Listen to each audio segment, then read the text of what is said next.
하나님의 말씀 요한복음 1장 45절에 있는 말씀을 보겠습니다.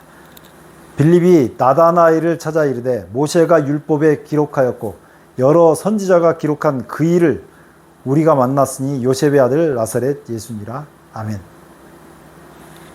모세가 율법에 기록하였고, 모세의 오경의 기록은 누구에 대한 기록이라고 얘기합니까? 여러 선지자가 기록한 구약 성경은 누구에 대해서 기록했다고 얘기하는 거예요. 그 답을 이렇게 얘기하고 있습니다. 기록한 그 일을 우리가 만났으니 요셉의 아들 나사렛 예수니라. 창세기부터 시작해서 모세 오경 그리고 모든 구약 성경은 예수님에 대해서 기록했다고 성경이 증거하고 있습니다. 이게 굉장히 중요한 내용이에요. 자, 오늘 주제가 뭐냐면 어떻게 해석할 것인가, 뭘요? 성경을 어떻게 해석할 것인가, 이게 굉장히 중요한 문제예요. 아니, 성경을 해석하다니 그게 무슨 말입니까? 그럴 수 있는데, 누가복음 10장 26절에 어떤 서기관이 예수님을 찾아옵니다. 선생님, 내가 어떻게 해야 영생을 얻겠습니까? 질문은 바른 질문은 아니라고 제가 설명을 드렸어요. 성경 전체에 나온 내용은 아니지만 때때로 우리는 뭔가 해서 영생을 얻고 싶어하는 갈망이 있어요. 그리고 영생을 거저준다 그러면 그게 잘 믿기지 않는 세대에 살고 있거든요. 그런데 예수님께서 거기에 대한 답으로 예수께서 이르시되 율법에, 여기서 율법은 모세 오경입니다. 모세 오경이에요. 율법에 무엇이라 기록되었으며 내가 어떻게 읽느냐. 이 두 가지죠. 율법에 기록된 것이 무엇인지, 무엇이라 기록되었는지 보고 어떻게 읽느냐. 그러니까 이건 기록된 상태고 어떻게 읽느냐는 해석을 어떻게 해야 되느냐, 이런 문제예요. 빌립에게 나다나엘이 찾아와서 모세가 율법에 기록하고 여러 선지자가 기록한 사람이 예수님이라고 얘기하는 거예요. 자, 율법에 뭐라고 기록되어 있다고요? 여러 선지자가 다 기록한 것이 뭐라고 기록되어 있다고요? 나사렛 예수에 대해서 기록하고 있다고 얘기를 하고 있어요. 그럼 어떻게 읽어야 돼요? 읽을 때 예수라고 읽어야죠. 이게 엄청난 도전이 될 수 있는 사람들이 있어요. 제가 어떤 한 사람에게 성경을 가르치면서 창세기에 천지 창조하는 이야기가 누구 얘기냐 라고 물어보니까 상당히 고민을 하더라고요. 질문이 다도 상당히 의도가 있어 보이기 때문에 그렇게 할 수 있는데, 성경은 단언적으로 얘기합니다. 예수께서 이르시되 율법에 무엇이라고 기록되어 있냐. 여기 모세가 율법에 기록하였다고, 여러 선지자가 기록했다라고 얘기합니다. 이사야 34장 16절에 보면요, 너희는 여호와의 책을 자세히 읽어보라고 그래요. 어떻게 읽어보라고요? 자세히 읽어보라고요. 굉장히 중요한 내용입니다. 왜 자세히 읽어봐요? 이것들은 하나도 빠진 것이 없고, 빠진 것이 없다고요. 빠진 것이 없고, 하나도 그 짝이 없는 것이 없으니 짝이 있다고요. 성경 연구하는 방식을 얘기하는 것입니다. 이는 여호와의 입이를 명하셨고 그 신이 이것들을 모으셨습니다. 하나님께서 반드시 인간의 구원에 필요한, 영원한 생명을 얻는 데 필요한, 예수님에 대한 답을 얻는 데 필요한 모든 것을 기록했다고 얘기하십니다. 자, 성경을 해석하는 방법인데요, 본문의 내용을 확실하게 파악한다. 이 기본이죠. 아니, 본문을 제대로 파악하지 못하면 어떻게 하라는 거예요? 제가 때때로 많은 사람들과 대화할 때 답답한 것은, 성경의 본문은 그렇게 되어 있지 않은데 정반대 얘기를 하면 성경을 끌어다 쓸 때 굉장히 답답해요. 하나님 말씀을 하나님 말씀으로 인정하지 않는 것입니다. 제가요, 여러분들에게 말씀드리는데, 인간의 지능이 아무리 높아도, 솔로몬이 지혜롭다고 했잖아요. 그런 모든 지능을 다 합쳐서, 인간의 모든 지능을 다 합쳐가지고 바가지 한 바가지 물이라면 하나님의 지능은 바닷물 같은 존재예요. 하나님께서 말씀하신 것을 여러분들이 다 이해할 수 없습니다. 성경은 본문 내용을 제대로 파악해야 돼요. 이걸 하나님 말씀으로 인정한다면 본문도 파악 못하고 성경 말씀을 대하는 것은 사실 이렇게 얘기하면 안 되지만 저주받을 짓이에요. 그렇게 해가지고 날마다 외우는 성경 말씀도 몰랐다고 사도행전은 기록하고 있잖아요. 제가 그 대표적인 예로 신명기 6장 20절에 있는 말씀을 가지고 왔어요.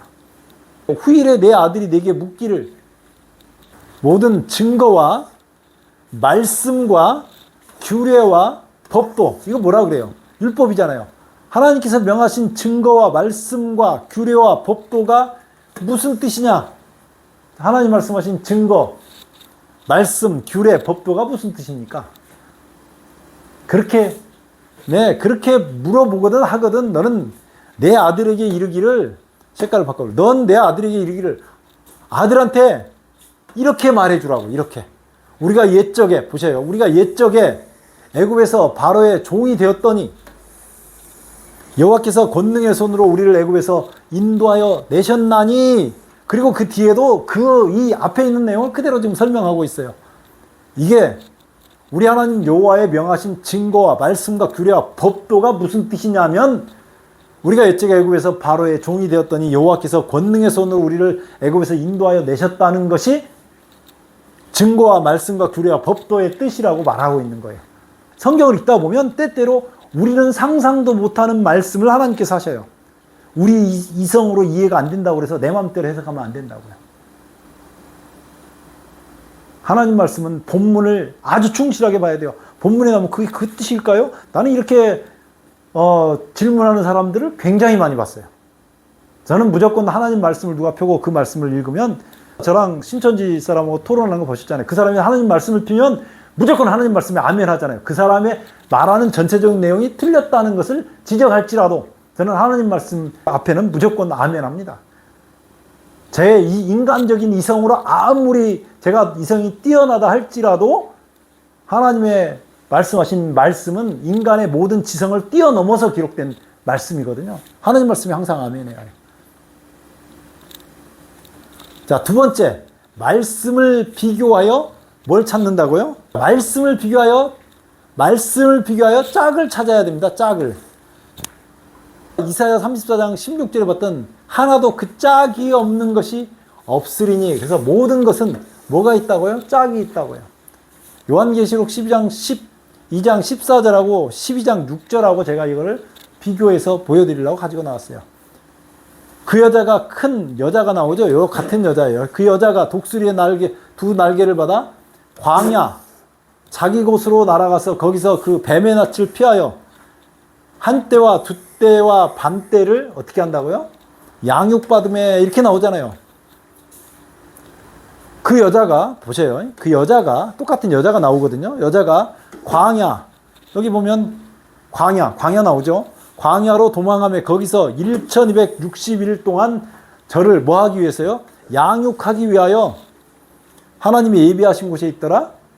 그래서 여기에서 나오는 1260이라고 한때와 두때는 같은 기간이라고 하는 것을 이렇게 증명할 수가 있어요. 성경은 계속 앞에 나온 단어를 조금씩 바꿔가면서 사람이 반드시 이해할 수 있도록, 왜냐하면 하나님의 지성은 무한하신데 우리 인간의 지성은 한계가 있고, 너무 하나님의 지성이 높고 우리의 지성은 너무나 낮기 때문에 아무리 솔로몬이라 할지라도 하나님을 다 이해할 수 없거든요. 그래서 하나님 말씀이 어려운 거예요. 그래서 하나님께서는 우리 인간이 이해할 수 있도록 앞에 나오는 말씀과 뒤에 나오는 말씀을 계속 비교하면서 그 말씀에서 나오는 뜻이 무엇인지 명확히 알 수 있도록 해주셨어요. 자, 그리고 시작과 끝을 찾아야 합니다. 시작과 끝을요. 요한계시록 22장 13절에 보면 나는 알파와 오메가요, 처음과 나중이라, 시작과 끝이라. 하나님은요, 시작과 끝이시기 때문에 성경에도 반드시 시작과 끝의 구조로 되어 있습니다. 창세기가 있으면 계시록 있잖아요. 창조론이 있으면 종말론이 있잖아요. 성경에 보면 창조가 있고 종말이 있잖아요. 모든 것이 시작과 끝으로 되어 있어요. 이것은 제가 조금 뒤에 예를 들어서 자세히 좀 설명을 드릴 테지만, 계시록 11장 19절에 보면 이에 하늘에 있는 하나님의 성전이 열리니 성전 안에는 하나님의 언약궤가 보이고 또 번개와 음성들과 뇌성과 지진과 큰 우박이 있더라, 이렇게 나오잖아요. 요 계시록 11장 19절은 새로운 시작의 첫 대목을 얘기해요. 성경은 계속 시작과 끝이 나와요. 시작과 끝. 계시록 16장 17절로 21절에 보면 끝 부분이 나옵니다. 일곱째가 그 대접을 공기 가운데 쏟음에 큰 음성이 성전에서 보좌로부터 나서 가로되 되었다 하니 번개와 음성과, 이게 보이시죠? 번개와 음성과 뇌성이 있고 또 큰 지진이 있어. 어찌 그리 큰지. 사람이 땅에 있어 오므로 이같이 큰 지진이 없었더라. 보세요. 번개 있죠? 번개 있죠? 음성 있죠? 뇌성 있죠? 그리고 여기 지진 있죠? 지진 있어. 어찌 큰지 땅에 있어 오므로 이같이 큰 지진이 없었더라. 중수가 한 달란트나 되는 큰 우박이 21절에 있어요. 큰 우박이 있잖아요. 성경은 이렇게 계속 시작과 끝부분을 우리가 분명히 알 수 있도록 해놨어요. 그러니까 성경에서 뭘 찾아야 된다고요? 시작과 끝을 찾아야 돼요. 성경을 오해하지 않고 성경을 이해할 수 있도록 하나님께서 안전장치를 엄청 많이 만들어 놓으셨어요. 자, 성경은 선악의 구조로 되어 있습니다. 성경은 선과 악의 구조로 되어 있어요. 그래서 선악을 비교합니다. 창세기 3장에서 아담과 하와가 뱀의 유혹에 빠져가지고 선악과를 먹은 다음부터 창세기 4장은 아벨과 가인 이야기로 시작합니다. 의인과 악인의 역사로 시작해요. 선과 악의 역사로 시작한다고요. 그것이 계속 반복되면서 모든 성경체계에는 선과 악의 구조로 되어 있어요. 선에서 나왔던 말을 악에서 어떻게 이해하는지를 보면 선악이 비교되면서 성경이 명확하게 들어옵니다. 그래서요, 선과 악을 비교해야 돼요. 제가 지금 7가지를 성경을 얘기할 건데 다른 건 다 어려울 수 있어요.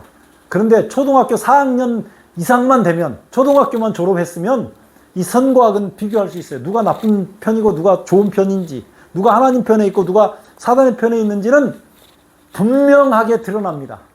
그러므로 여러분들이 성경을 읽을 때 이게 한 3년 걸리는데요.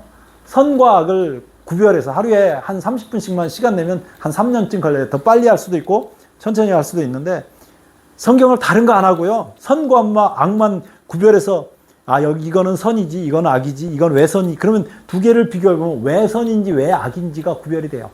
그 작업만 잘 하셔도 누가 성경과 다른 얘기하면 구별이 가고요. 아까 제가 얘기했던 그 짝을 찾는 것도 어렵지 않고요. 그 다음에 성경의 시작과 끝을 찾아내는 게 하나도 어렵지 않아요. 너희는 믿지 않는 자와, 그럼 믿지 않는 자와 너희는 서로 구별이 된다는 걸 알 수 있어요. 멍해를 같이 하지 마라. 믿지 않는 자와 멍해를 같이 하지 말래요. 선과 악이 딱 구별되잖아요. 의와 불법이 서로 다르죠. 너희는 의예요. 불법은 믿지 않는 것이 불법이에요. 어찌 함께하며 빛이 다시 너희죠. 의.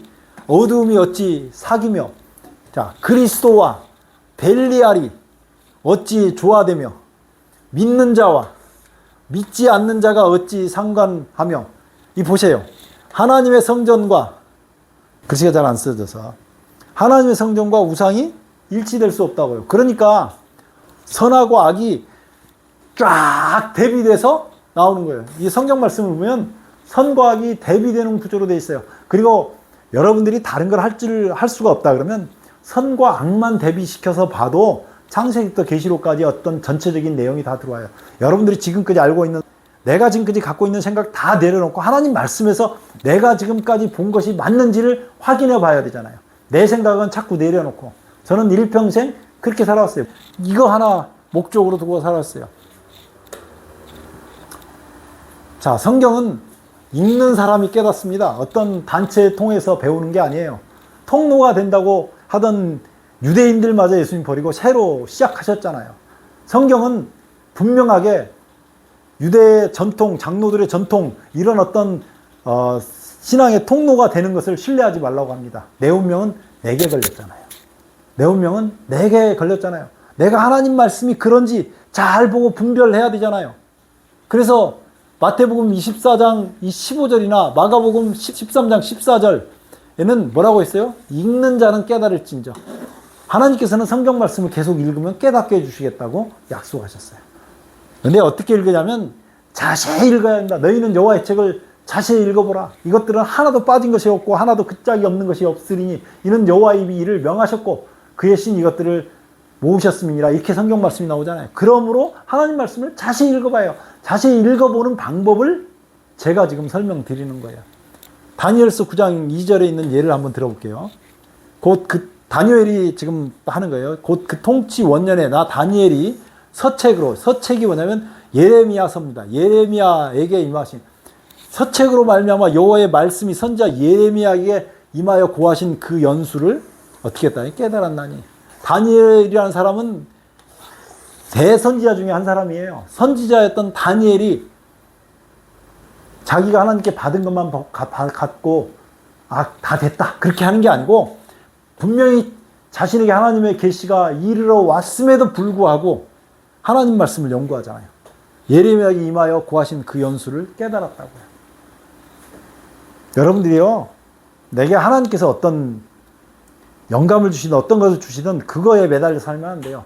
하나님 말씀을 보라고요. 창세기서부터 계시록까지 선과 악을 구별하는 것만 잘해도 지금까지 내가 생각했던 그 생각이 맞았는지 틀렸는지 알 수 있어요. 하나님의 지성은 인간은 상상할 수 없는 그 높은 경지에 있으시거든요. 세상에서 어떤 책도 이 책보다 더 위대한 책은 없습니다. 어떤 책도 이 책보다 더 놀랍게 진리를 가지고 있는 책이 없어요. 번역들이 많은데 이 번역들도 비교해가면서 볼 수 있지만 일단 여러분들이 가지고 있는 책 중에서 자신이 가진 책에서부터 이거 해보세요. 가르치는 사람들 그 내용을 들어보면 엉터리가 너무 많아요. 하나님 말씀에 충실하고 제가 지금 해석법을 말씀해 드리는 거예요. 자, 성경은 패턴이 반복됩니다. 패턴이 반복돼요. 이 패턴이 반복된다는 것도 그 짝이 속하는데요. 이런 패턴이 있어요. 유월절, 초실절, 오순절 이렇게 제가 지금 기록해 놨잖아요. 이스라엘 백성들이 6월절 출애굽기 12장에서 6월절에 1월 14일 날 출애굽을 시작합니다. 그때 6월절 어린 양을 잡고 그리고 16일 날 1월 16일 날 이게 홍해에서 올라오거든요. 홍해에서. 그리고 오순절은 3월 6일 날이 오순절이었어요. 이때 뭐 했냐면 십계명을 받는데 하나님께서 이때 출애굽기 여기가 출애굽기 20장에서 여기는 출애굽기 14장에서 여긴 출애굽기 12장에서 이렇게 나오는 것이에요. 그런데 예수님께서 1월 14일 날 십자가에 달려 돌아가셔요. 이건 사복음서에 자세히 나와 있으니까요. 그리고 3일 만에 1월 16일 날 부활하십니다. 그리고 3월 6일 날 사도행전 2장에서 오순절 성령 강림이 있어요. 성령 강림이 있어요. 자, 이렇게 성경은 같은 패턴들이 계속 반복되면서 나와요. 왜냐하면 틀리지 못하도록. 그래서 같은 패턴이 어디가 있는지 그것을 계속 찾아봐야 돼요. 성경에 이 같은 패턴이 나오는 것들이 굉장히 많습니다. 자, 모든 성경은 답이 정해져 있습니다. 아니, 답이 정해져 있으면 답만 알면 되잖아요. 성경은 답이 정해져 있어요. 요한복음 5장 39절요. 제가 이거 무척 많이 강조하는 말씀인데요. 너희가 성경에서 뭘 얻는다고요? 영생을 얻는 줄 생각하고 성경을 상고하거니와. 누가복음에서 그 물었던 예수님께 어떻게 하면 영생을 얻으리까라고 그 물었던 그 사람에게도 성경을 상고하는데 이 성경이 곧 내게 대하여 누구에 대해서요? 예수님에 대해서 증거하는 것이로다. 모든 성경은 예수님에 관하여 기록되어 있습니다. 이거 잊으시면 안 돼요. 모든 성경은 답이 예수님이에요.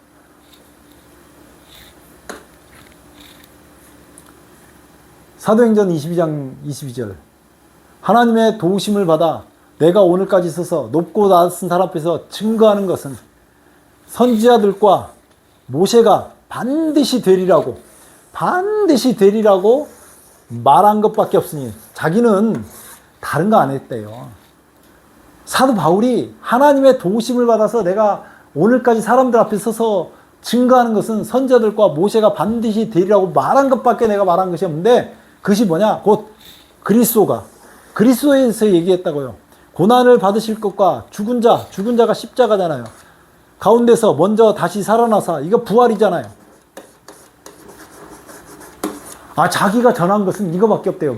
사도 바울은 성경책을 14권을 썼죠. 14권의 성경책을 썼는데 그 14권의 성경책을 쓴 그 모든 내용이 누구에 관한 거라고요? 그리스도에 관한 거라고요. 그런데 그거는 어디서 나온다고요? 선지자들과, 이거 구약성경, 선지자들과 모세를 한마디로 하면 이건 구약성경인데, 구약성경에서 말한 그리스도에 대해서 자기는 증거를 했다고 얘기하는 거예요. 답이 정해져 있다니까요, 성경은. 예수님도 마찬가지예요. 이에 모세와 모든 선지자의 글로 시작하여, 모세와 모든 선지자의 글로 시작하여 모든 성경에 쓴 바 자기에 관한 것, 예수님에 관한 것을 자세히 설명하시라. 성경 해석하는 방법이에요. 답이 정해져 있는 걸 하는 거예요. 어렵지 않아요. 성경은 인간의 지성이 하나님께서 보실 때는 그냥 읽으면 다 이해할 수 있도록 기록을 해놓으셨어요. 제가 좀 보여드리려고 한 건데요. 선악을 비교하는 걸 지금 보여드리려고 해요. 선악을 어떻게 비교하느냐. 하늘에 큰 이적이 보이니 해를 입은 한 여자가 있는데, 여자 하나 나오죠. 그 발 아래는 달이 있고 그 머리에 12별의 멸관을 썼더라. 이 여자가 아이를 베어 아이 해산하려고 그러죠. 딱 이렇게 성경은 다른 내용 보지 말고요. 여자가 아이를 베어서 해산하려고 그러는구나. 근데 또 하늘에 다른 이적이 보이는데 보라, 한 붉은 용이, 큰 붉은 용이 있어. 머리 7이여 뿔이 10이라. 이런 데 관심 두지 말고요. 뭐 하려는지 보세요. 그 여러 머리에 7 멸관이 있는데 그 꼬리가 하늘별 3분의 1을 끌어다가 땅에 던진지라. 용이 해산하려는 여자 앞에서 그가 해산하면 아이를 삼키려고 그런대요. 용이, 여자가 아이를 낳으면 그 아이를 삼키려고 한다. 요게 이제 선과 악이, 이게 선이잖아요. 누가 봐도 이건 선이고 누가 봐도 이건 악이에요. 이 두 개를 비교해 보면 성경 내용을 알 수가 있는 거예요. 근데 이 용의 정체를 큰 용이 내어 쫓기니 옛뱀, 성경 분명히 해요. 해석할 필요가 없잖아요. 용이 뭐냐? 해석을, 옛뱀, 마귀, 사단, 온 천하를 꿰는 자라고 성경은 말하고 있어요. 그러니까 자꾸 이것을 해석하다 보니까 문제가 발생하는데, 성경 오늘 해석법인데 무슨 해석이냐. 성경은 지금 제가 말한 대로 잘 읽기만 해도 그대로 성경은 답이 나오게 되어 있어요. 인간적 어리석은 해석이 들어가기 때문에 제가 이런 것을 하는 거예요. 자, 보세요. 두 번째, 똑같이 선악이 나와요. 하늘에 전쟁이 있으니 미가엘과 그의 사자들이 용으로 더불어 싸울세. 용과 그의 사자들이 둘이 지금 선악이 대비되잖아요. 싸우나 이기지 못하여 하늘에서 이들 곳을 얻지 못한대요. 그 다음에 또 보시자고요.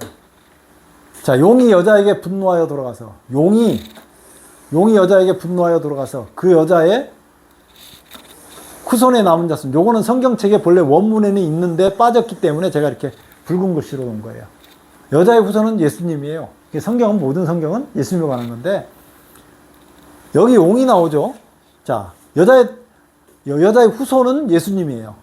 그러니까 여기 예수님하고 누가 있냐면 남은 자손이 있어요.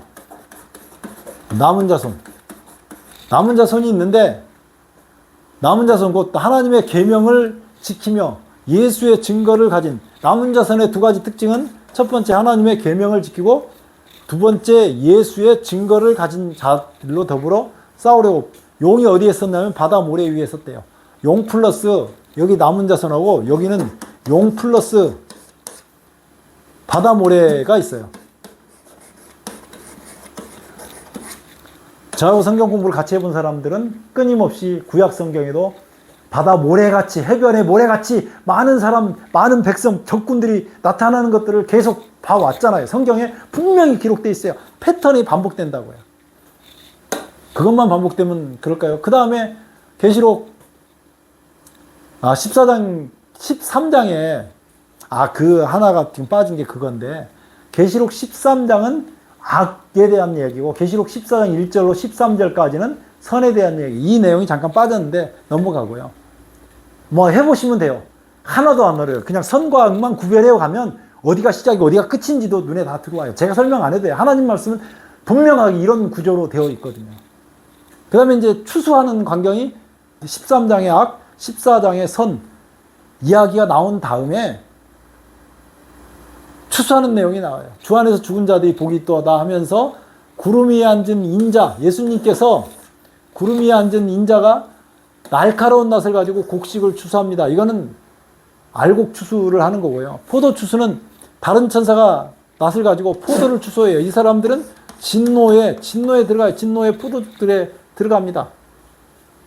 성 밖에서 진노의 포도들에 밟히는 얘기가 나와요. 선과 악이 분명하게 결론이 어떻게 될 것까지 나와 있잖아요. 이것이 한 번 더 또 나오죠. 계시록 15장, 16장은 7재앙이 나옵니다. 마지막 7재앙이 나오는데 그 7재앙에서 15장이죠. 15장. 유리바닷가에서 검은 고로 모세의 노래, 어린 양의 노래라는 선에 속한 사람들 이야기가 나옵니다. 거기서 주 하나님 곧 전능하신 이시여 하시는 일이 크고 기이하시도다. 만국이 와서 주께 경배하리다 하더라. 이렇게 하면서 찬송하는 무리가 있어요. 7재앙이 내리는데. 이것도 제가 설명을 했어요. 16장에 7장이 내려요. 독한 헌대가 나고 뭐 이렇게 해서 두 번째 바다의 피 쭉 나오면서 6번째 이거 굉장히 중요한 거죠. 이것도 우리가 다 공부를 했던 부분이에요. 그리고 아까 그 마지막에 있던 번개, 음성, 뇌성, 지진, 큰 우박, 그다음에 바벨론이 멸망한 이야기까지 16장의 이야기가 등장하잖아요. 16장에. 그래서 여기는 선에 속하고 여기는 악에 속한 것이 분명하게 서로 대비가 돼서 나와요. 성경은 자세히 읽고 선악을 대비하기만 해도 성경 전체의 내용이 싹 머리에 들어오도록 하나님께서 해놓으신 거예요. 전 신학교에서 공부했던 거를 지금 반복하는 거예요. 창세기 3장 여자와 그 후손 패턴이 반복된다 그랬죠. 계시록 11장 19절에 하늘에 성전이 열리고 언약궤가 보이는데 번개, 음성, 뇌성, 지진, 큰 우박이 있는데 여기는 시작 부분이고요. 계시록 16장 17절로 21절에 성전에서 큰 음성이 나는데 되었다는 소리가 나오면서 번개, 음성, 뇌성, 지진, 큰 우박이고 이거 끝나는 부분이거든요. 계시록 12장 1절로 2절에는 여자가 아이를 해산하면 용이 아이를 삼키려고 하는 얘기가 나오고요. 계시록 12장 7절로 12절에는 미가엘과 그의 사자가 용과 그의 사자가 싸우고요. 계시록 12장 17절, 13절로 17절에는 여자의 남은 자손 아까 우리가 분명히 공부했어요. 그 다음에 용과 여기 바다 모래가 하나 있었는데 바다 모래 이거 좀 빠졌어요. 계시록 14장 1절부터 보면 여기 영원한 복음이 등장하고 여기 짐승의 표가 등장하는데 계시록 13장에는 용과 짐승 두 마리가 나옵니다. 계시록 14장 1절로 13절에는 어린 양과 14만 4천이 나와요. 이 부분을 제가 아까 내용에서 빼먹었다고 얘기하는 거예요. 계시록 14장 14절로 20절에는 하나님의 아들이 곡식을 거둬들이고요. 천사가 포도를 거둬들여가지고 이 선과 악으로 구별이 되는 이야기가 나오죠. 그리고 여기 계시록 15장에는 유리바닷가에서 어린 양의 노래, 모세의 노래, 어린 양의 노래를 부르는 사람들의 이야기가 나오죠. 계시록 16장에서는 일곱 재앙을 받는 사람들 부리가 나와요. 분명히 성경은 선악의 구조로 되어 있어요. 계시록 13장 14장은 창조주를 경배할 것인가 용을 경배할 것인가 선과 악이 계속 대비돼서 나오는 거예요. 여기에 창세기 3장에서 나왔던 얘기가 계시록 12장 이게 지금 계시록 12장에 그 반복이 되면서 나오는데 성경 66권의 내용이 압축돼가지고 계속 반복돼서 패턴이 반복된다 그랬잖아요. 성경은 같은 패턴이 반복되기 때문에 틀릴래야 틀릴 수 없게 기록되어 있어요. 그러면 왜 문제가 생기느냐? 자기 임의로 성경의 어떤 해석의 원칙을 모르고 임의로 하기 때문에 그래서 오늘 제가 짧은 시간에 성경 해석법을 이거 한 학기는 공부해야 되는 부분인데 성경 해석법을 오늘 말씀을 드렸어요. 요 7가지만 잘 지켜서 해석을 해도 성경을 읽을 때 이것만 주의해서 읽어봐도 성경 내용이 쫙 머릿속에 들어옵니다. 그래야 사람이 엄한 대로 가지 않아요. 정로, 좌우로 치우치지 않고 하나님 말씀에서 가르친 대로 가게 되어 있습니다. 제가 제일 안타까운 것들이 그런 것들이에요. 사도행전 8장 35절에 보면 빌립이 입을 열어 이 글에서 시작하여 누구를요? 예수를 가르쳐 복음을 전하니. 사도행전 17장 2절 3절 성경을 가지고, 이때 당시에 구약 성경밖에 없었죠. 강론하며 뜻을 풀어, 그리스도가 뜻을 풀었는데 성경을 강론해서 뜻을 풀었죠. 이것이 해석하는 건데, 그리스도가 해를 받고 죽은 자 십자가죠. 가운데서 다시 살아나야 할 것, 이건 부활이잖아요. 글씨가 부활할 것을 증명하고 이르되 내가 너에게 전하는 이 예수가 곧 그리스도라. 예수가 곧 그리스도다. 우리가 하나님을 믿는 것은 예수가 그리스도라고 하는 것을 믿는 겁니다. 그래서요, 제발 이상한데 끌려다니지 말고 하나님 말씀을 내 눈으로 확인해 보세요. 3년이면 된다니까요. 그냥 성경을 빨리 한번 읽고 빼워야지 그러지 말고 성경을 자세히 읽어보세요. 성경 말씀을 선과 악을 비교해 보면 지금 말씀하시는 저 목사님 말씀이 틀린지 맞는지 알아요. 하나님 말씀은요, 분명히 우리의 영원한 생명을 어떻게 끌고 갈지를 말해주고 있어요. 그러니까요, 오늘 말씀을 듣는 모든 분들이 이 말씀에서 그러한가요? 베레아 사람들처럼 신사적으로 하나님 말씀이 정말 그러한가요? 오늘 제가 말한 것보다 더 좋은 성경 해석법이 있으면 저한테도 가르쳐주세요. 댓글로 남기시면 돼요. 제가 그러면 연구해서 또 말씀을 드릴게요. 하나님 말씀보다 우리 생명에 더 중요한 건 없습니다. 이 말씀을 높여서 이 말씀대로 말씀에서 예수님 발견하고 영원한 생명 저같이 손잡고 얼굴 한 번 못 봐도 되지만 하나님 말씀 영원한 생명을 얻어야 될 거 아닙니까? 그렇게 되시기를 주 예수 그리스도의 이름으로 축원합니다. 기도하겠습니다. 아버지 우리 하나님 은혜를 감사합니다. 주님께서 말씀을 주시고 우리가 어떻게 읽는지 가르쳐 주셔서 감사합니다. 우리가 주의 말씀을 밝게 알 수 있도록 성령 하나님 우리를 도와주시옵소서. 예수님의 이름으로 간절히 기도드리옵나이다. 아멘.